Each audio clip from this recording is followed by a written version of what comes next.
नमस्कार दोस्तों, स्वागत है आपका मेरे YouTube channel PS coaching centre में। दोस्तों, यदि आप एक CSCVL हैं अर्थात कॉमन सर्विस सेंटर चलाते हैं तो आपके लिए एक बहुत बड़ी गुड न्यूज़ है। जैसा कि आपको पता होगा कि आधार सेंटर लेने के लिए बैंक BC और स्टैटिक IP की आवश्यकता होती है, लेकिन दिनेश त्यागी सर ने खुद लाइव आकर बताया है कि अब यदि आप आधार सेंटर खोलना चाहते हैं तो आपको बैंक BC और स्टैटिक IP की कोई आवश्यकता नहीं है। उन्होंने आधार के जो CEO हैं उनसे बात की है और बात करके स्पष्ट उन्होंने कर दिया कि जितने CSCVL हैं वे जब आधार सेंटर खोलना चाहते हैं तो उनको बैंक BC के लिए और स्टैटिक IP के लिए बहुत सारे रुपया भी खर्च करना पड़ता है और बहुत सारे परेशानियां भी उठानी पड़ती है और उनको आधार सेंटर नहीं मिल पाता है। अतः ये जो झंझट है इसको हटाया जाए और उनको बिना बैंक BC और बिना स्टैटिक IP का आधार सेंटर दिया जाए। उन्होंने खुद CEO से बात किया है, आधार के CEO से, और ऐसा बात लाइव आकर कहा है। तो पहले हम दिनेश त्यागी सर के लाइव बातों को सुन लेते हैं। उन्होंने लाइव आकर क्या कहा है उन बातों को सुनते हैं, इसके बाद मैं आपको बताऊंगा सारा मामला क्या है। इसके पहले दोस्तों, यदि आप इस चैनल पर नए हैं तो चैनल को सब्सक्राइब कर लें और बेल आइकन को ऑन कर लें, क्योंकि मैं CSC से रिलेटेड पल पल की खबरें आपको देता रहता हूं। तो चलिए हम लोग देख लेते हैं दिनेश त्यागी सर के लाइव बातों को।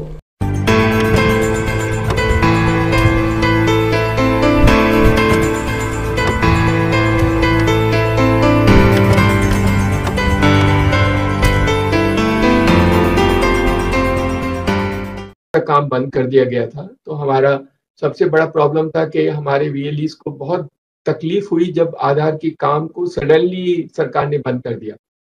तो हमें तो उम्मीद रहती है कि हम अपने VLE के लिए कहीं भी लड़ दड़ के कुछ ना कुछ कराएंगे, और हुआ ऐसा ही। हमने फिर कोशिश की कि कोई मिडिल पाथ ढूंढे।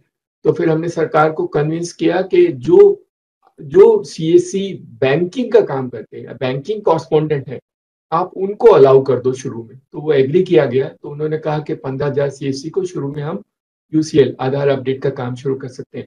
तो उसमें हमने शुरू किया। उसमें एक तकलीफ वो IP एड्रेस की है। हमने फिर उनको बोला है कि ये IP एड्रेस वाली कंडीशन आप वेव कर दीजिए।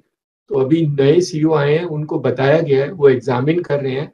तो अगर IP एड्रेस वाली कंडीशन भी वेव हो जाती है तो फिर हमारे को जितने भी हमारे CSC पहले 15,000 और फिर जितने अदर दूसरे BCs हैं उन सबको हमें UCL का काम देने में समझ मिलेगा। तो हम छोड़ेंगे नहीं। See the idea is, CSC की तकलीफ हमें सब पता है, लेकिन हमें काम कराने के तरीके में कभी कभी डिले हो जाता है। कई बार सरकार अपने तरीके से करती है, डिपार्टमेंट्स हैं वो सोचते हैं कि उसी तरीके से करेंगे, और कुछ उनको फीडबैक भी कई बार गलत मिल जाता है कि CSC में ठीक से काम नहीं होता है। तो उस फीडबैक को रिमूव करने में हमें थोड़ा वक्त लग जाता है। हमें तो पता है हमारे बच्चे सब अच्छा काम करते हैं, दे डू एक्सट्रीमली वेल, तो हम आधार का काम करेंगे। अभी रिसेंटली एक मीटिंग जब हमारी CEO से हुई तो उन्होंने कहा है कि सारी पंचायत में जितने भी CSCs हैं उसमें हम अपडेट का काम शुरू कर सकते हैं। उनका एक अलग से प्लेटफॉर्म है, उस प्लेटफॉर्म को इंटीग्रेट करके। वो UCL टाइप नहीं होगा, वो दूसरा सिस्टम है। तो हमने उनको प्रपोजल बना के भेज के दिया है, and if that happens then all the 250,000 panchayats where the CSC exists will be able to do the update facility, at least for few update which can be allowed through the online system, जिसमें documents को रखने की या documents को भेजने की जरूरत नहीं होगी, and it can be done very systematically through their own system. उसे हम अपने सिस्टम में इंटीग्रेट करेंगे। इनिशियली तो उन्होंने हाँ बोला है, अब देखते कितना वक्त लगता है। तो ये आधार की जो परेशानी है जिसमें हमें 1-2 साल लग चुके हैं, और हम मालूम है हमारे बच्चों को कितनी तकलीफ है आधार की वजह से। We will be. दोस्तों, आपने यहाँ दिनेश त्यागी सर की लाइव बातों को सुना है। इस बात से स्पष्ट हो रहा है कि अब CSCVL की जो परेशानियां हैं लगभग दूर होने वाली है। आपको आधार सेंटर मिलेगा, आप धैर्य रखिए। जैसे ही इसके बारे में कोई अपडेट आता है मैं आपको बहुत जल्द सूचित करूंगा और सारी प्रक्रिया के बारे में बताऊंगा। तो चलिए मिलते हैं अगले वीडियो में, तब तक के लिए धन्यवाद। जय हिंद, जय भारत।